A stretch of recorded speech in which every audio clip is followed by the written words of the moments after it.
Guys, all right, so it is day 7. It's the last day, Thursday. So I have to finish pack. Well, I'm pretty much finished packed. I just have to now sit on my suitcase to close it because I don't understand why isn't coming, you figure out a way, coming back, it's like I don't remember how I packed the suitcase and now I don't have any space, but it's the same exact stuff. I think I only have like 2 extra items and they're not even large, so yeah, but getting off the boat today, and then I'm gonna be in Athens for the majority of the day before I have to catch my flight back home. So going back home is gonna be a 10-hour flight. I'm actually really excited about that because I'm ready to go home. Like, I'm ready to be in my bed. I'm ready for some normalcy. It's been a good week. This has been an interesting first solo trip, first solo international trip, but for the most part I had a really good time, and I'll probably do like a debrief recap and then like an overview of like the whole cruise and like how much I spent and different things like that. So I'll go over that. So later today I'm going to Athens. I'm gonna drop off my luggage because it's really early in the morning. It's like 7:06 right now, and then on my way home.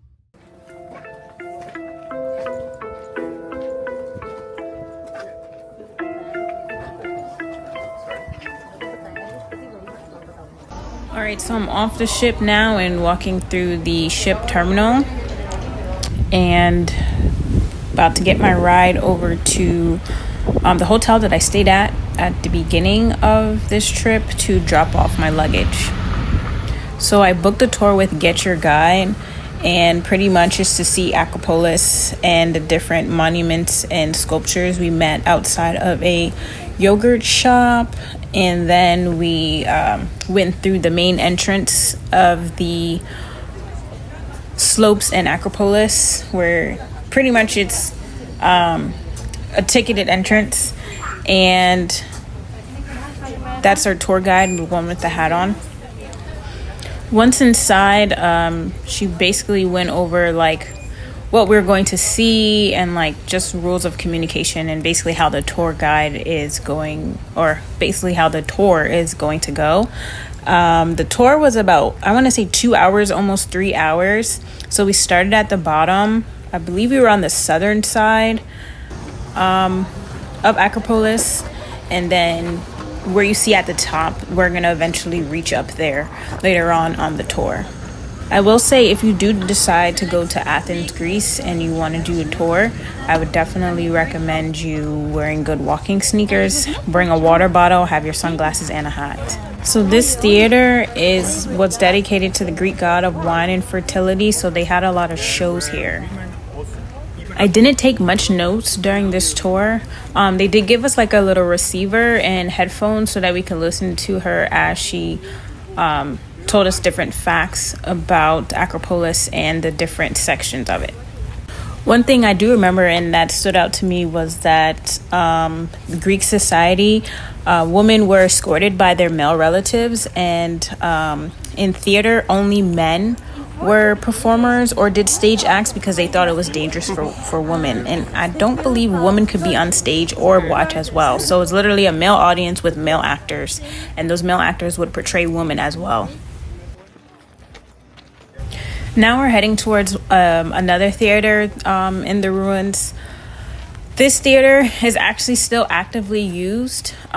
She said, I think last week there was like a performance that was done there. So as you can see, like over the fence, like they have like modern equipment of lights and stands and different things like that. And most of the stuff is covered up anyways. But yeah, they actively use that for events and theater events. One thing I will say about this area is that it is wheelchair or like stroller accessible. It does look like there's a lot of stairs. There is a lot of walking, but they do have like slopes or ramps, and then they also had an elevator. So there's a section, I think it's on the other side of the ruins where you can take an elevator and go up to the top, so you don't have to go up all those stairs like everyone else is doing. And now that we reach to the top, pretty much she goes over the different monuments or buildings or structures that are up there. So it's Propylaea, Erection, and I think Aparthion were the three main ones that were still standing. And pretty much she just gave us a history, like Greek history, and like the importance of those buildings. Again, I barely remember anything that she said. I would have to do my own research, obviously, just to learn more about them. But it was amazing views, just overlooking the city and just like seeing different areas from that viewpoint.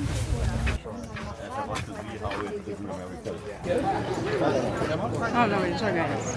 Oh, there she is. Democracy versus yours. Same said it was a democratic state.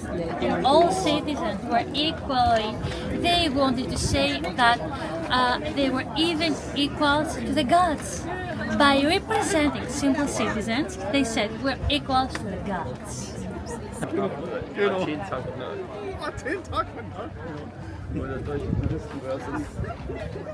Die Gesellschaft.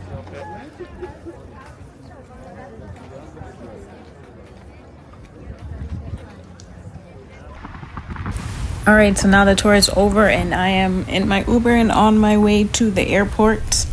I had a pretty good time in Athens, and this whole series of a trip was actually pretty good, so I can't complain about that. I will say, first look at Athens, I was not expecting it to have so much graffiti everywhere, but I guess that's how they express themselves, and it's not strict laws over there. So downtown to the airport, I think, was like a 30-minute drive, so it wasn't too bad.